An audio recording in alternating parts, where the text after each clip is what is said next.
And we're on track now on 4, in all steamed up.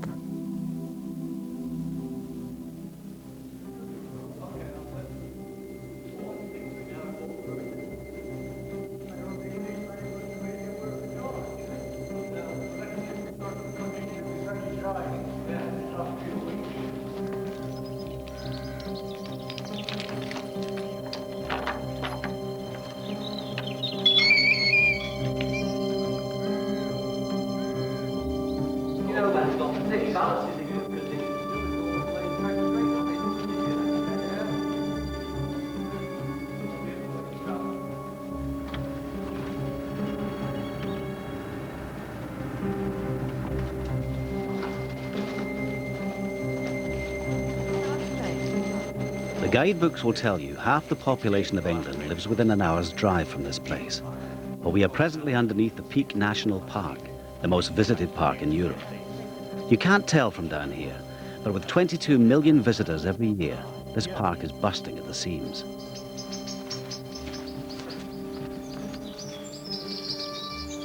And yet unused and almost forgotten for 30 years, over 20 miles of preserved railway track bed and tunnels run the length of this park.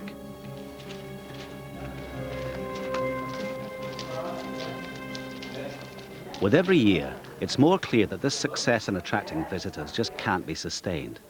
Not unless you're prepared to help protect the park from the millions who want to visit here. The railway is one solution. No wonder the locals are all steamed up.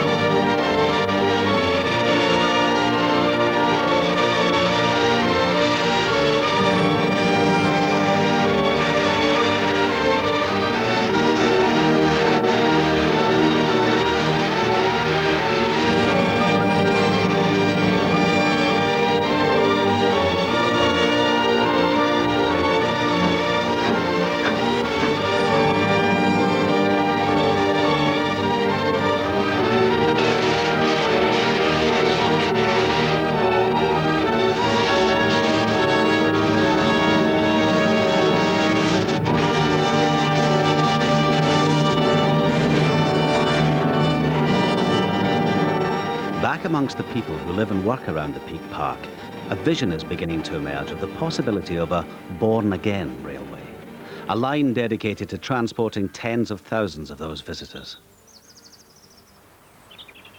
Back in 1974, when the Peak Rail Society was formed, our aim was to reopen this line all the way so that we could bring the tourists back into this valley and get them off all the roads.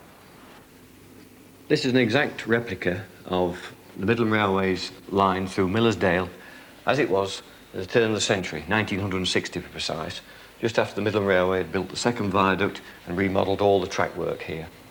The reason I built this model was because in 1968, British Railways were going to close this line. And I thought at the time that it would be nice just to let people come and see what this railway originally looked like before it was closed. Of course, today now, we've got talk that the line might just reopen, which, if it does happen, is good news to me.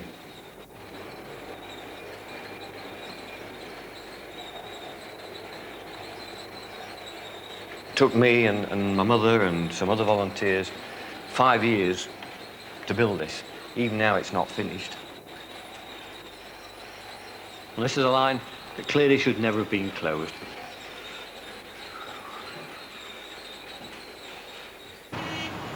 The pleasant market town of Bakewell is the only major population centre within the boundaries of the park. And even on early spring days, it's already busy. But its main street is the crowded A6 trunk road.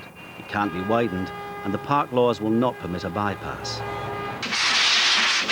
The locals are already looking elsewhere for a possible solution.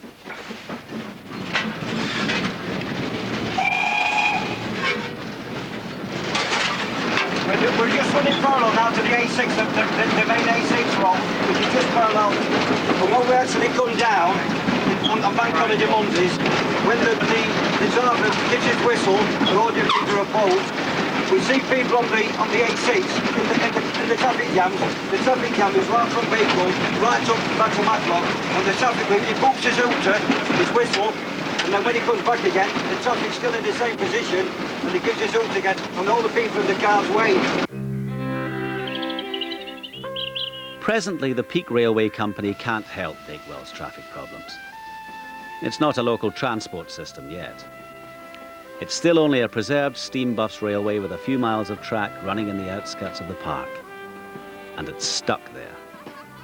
To get any further and break out from this confinement and forge a link with the track bed and tunnels inside the park, they couldn't do better than listen to the people at East Lancs Railway. For there, an old coal line has been used to break out of the valley that trapped their railway. But escape into the larger world wasn't easy for East Lancs. To make it possible, they had to build the steepest gradients to leapfrog the new Metrolink tram system. Next, they bridged the motorway to get the line to Rochdale. Now it's a case of steam trains back to steam trains in 2 generations. East Lancs always thought big. Well, this is where the East Lancashire Railway started in 1972. And we came in here with just a steamroller, a small steam locomotive, a diesel locomotive, in fact 5 pieces of rolling stock. We were trapped within the yards and the confines of this old building for over 16 years, planning to build an East Lancashire Railway, 9-mile railway. This used to be a BR badge. Well, now it's an East Lancashire Railway badge. Unfortunately, Dr. Beeching got rid of me, and now I drive trucks and trains on the East Lancashire Railway. This is the loco, our first steam loco that we operated here, which is ex-Burnley gas board. We used to run brake van rides up and down the shed yard with that one. It's a good little loco and it's still running.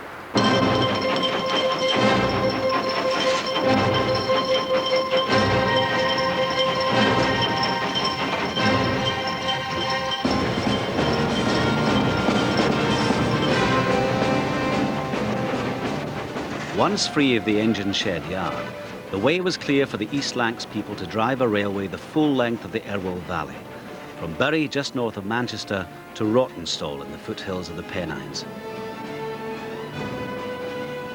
Of course, East Lancs Railway didn't do it alone, and help, when it did come, arrived from an unexpected quarter. There are 5 valleys in Greater Manchester. The Irwell Valley is the largest. And many would say, including myself, it was the most polluted, presenting the biggest problem. And in that sense, it was a massive problem for planners to face and come up with solutions.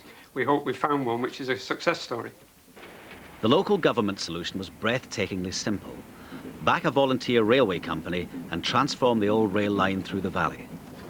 Well, the East Lancs Railway is opposite of any other railway. Unlike the Keighley-Worth Valley Railway and the North Yorkshire Moors Railway, these were railways that were built in regular tourist attractions. We had to build the dream. Once the industry came into decline in the valley, the dye works, the paper mills, the cotton mills all closed, nature took hold, and it's changed it back into what it is, a very pleasant area. It was the perfect reversal. If preserved railways traditionally run through great national parks or places of outstanding natural beauty, why not reverse the process and create a park around a preserved railway? The boost has come from the local authorities who've seen the potential of this. They've opened up footpaths by the river, picnic areas, and there's a partnership that we're working. The tourists can enjoy the railway and enjoy the natural countryside as it used to be. It was a double bonus for Chairman Trevor Jones. As a 13-year-old, he'd walked this very line, delivering his railwayman dad his lunch in a pudding bowl. So for him, that local partnership was a consummation devoutly to be wished. It pulled tourists and locals into areas of the valley that had literally been abandoned. More to the point, when it was up and running, it even paid for itself. The costs stacked in the favour of redeveloping the railway. It was quite clear that if you had to address all the liabilities and the problems of crossing and recrossing the Irwell, the railway option, before it deteriorated to a point where you were talking about crazy figures, was worth arresting at that point and getting back in shape. And in that respect, as long as the volunteers operate the railway, the figures make sense. Howard Aiken support guarantees an army of volunteers. From his office, he overlooks a successful railway. These are the offices of Bury Council Planning Department. For many years, I was the Assistant Director of Town Planning. On my retirement, I came down these stairs to Bolton Street Station here, and I signed on as a ticket collector. I was Director of Engineering at Bury for some years, and for my sins, they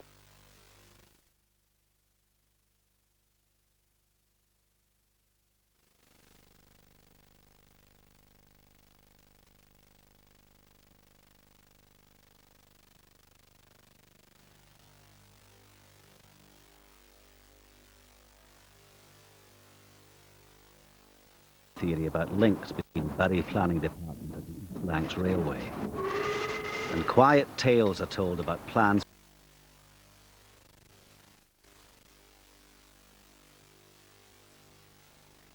and has been adept at helping.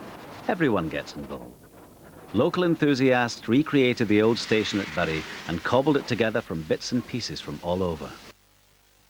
Well, this is Bolton Street Station, and as you can probably see, it's a mixture of architectural styles.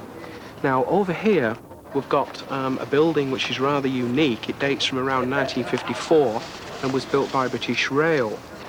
Here is, by contrast, a very old building, and it was actually built out of modular units from Lancashire and Yorkshire Railway's signal boxes, so it's obviously part of the period. And over here there is a building which originally was part of the Bury Corporation tramway depot, and it was dismantled stone by stone and re-erected here on the station.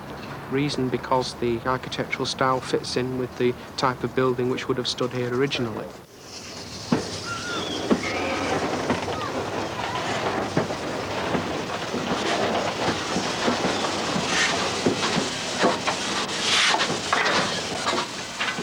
It isn't a matter of just punching tickets, it's talking to people, which is something I do enjoy.